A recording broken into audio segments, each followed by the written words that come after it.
This video is going to explain the process of using a revocable trust. There's an irrevocable and revocable trust. Let's start over here. Prior to the Reagan era, banks used to just foreclose on people for any reason. If let's say that the spouse passed away, well, as soon as the person died, the bank is ready to foreclose. And other tactics were used for foreclosing, which seemed unfair. So what the banks did, they wanted to legalize it. Excuse me. They wanted to legalize it, and I guess, I don't know how they passed things. I guess they contracted with the Senate or whoever passed the law. However, they did get an act passed, and this was during the Reagan era, and it was called the St. Germain Act. Now, there were some rules involved with that act, and one of the few rules, in situations like I mentioned where somebody died, they can't just foreclose on the house. Another one, which is what we're covering now, is putting the property in a will or a trust.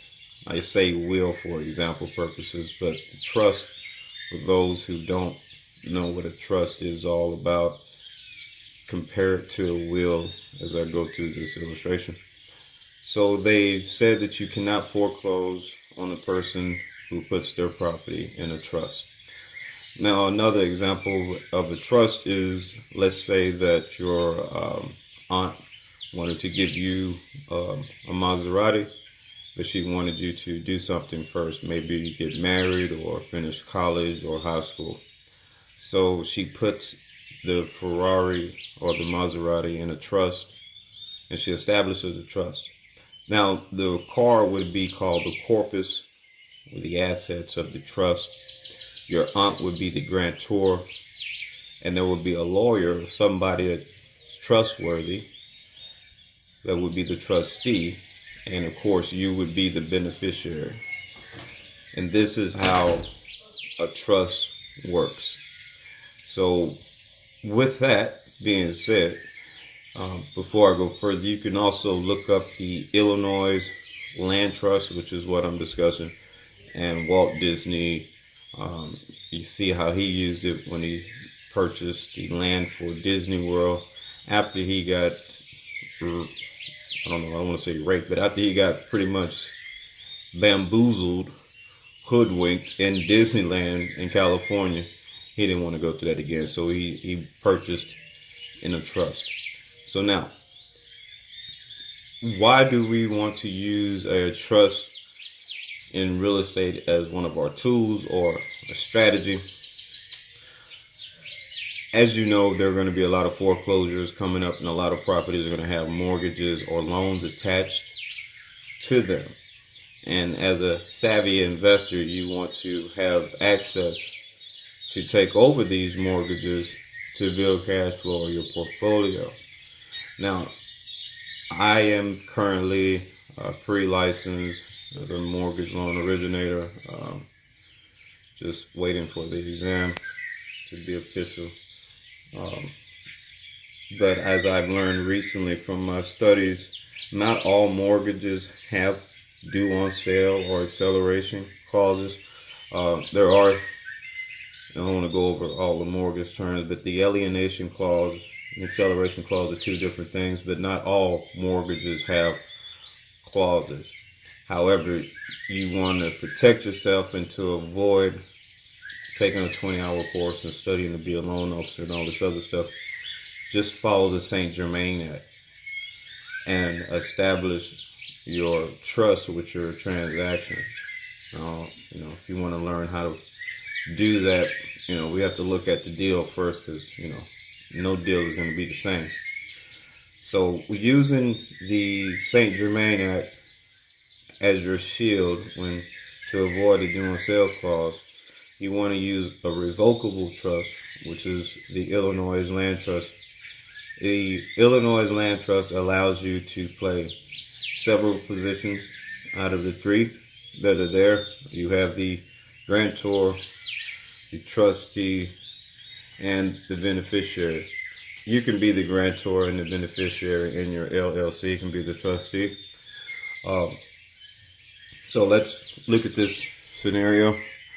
Let's say that, also I forgot to mention right here, the trust adds secrecy to who owns the property, simply because the trustee is the only one that's going to be shown publicly, not the grantor, which, as I used the example earlier, would be your aunt, or the beneficiary. That's not going to be shown publicly. This is the only thing shown publicly.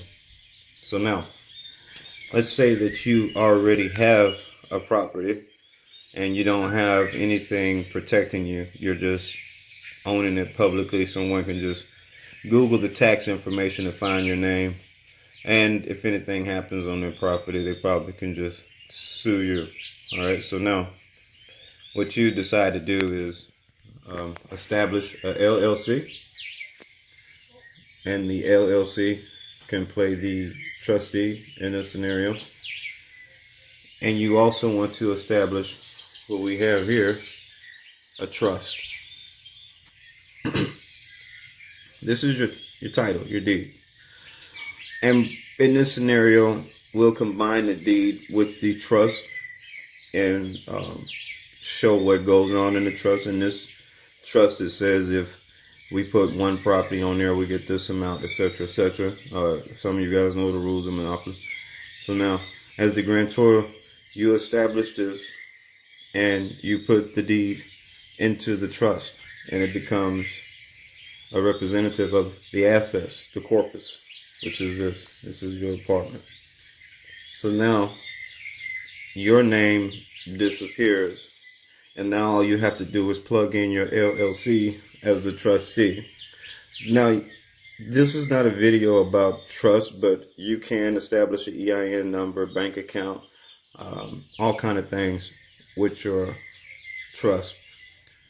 We'll cover that another time. But now that the deed and the property is in the trust, your LLC is going to show publicly. This is responsible, the taxpayer, etc., for the trust, not the property. So you can have a car in here, I think you can even put a bank account in here. You can put whatever you want in your trust, and you can make yourself the beneficiary. And you can have this trust established where it pays a percentage out to the beneficiary on certain times. Okay, so now your trustee is in charge of seeing to all this.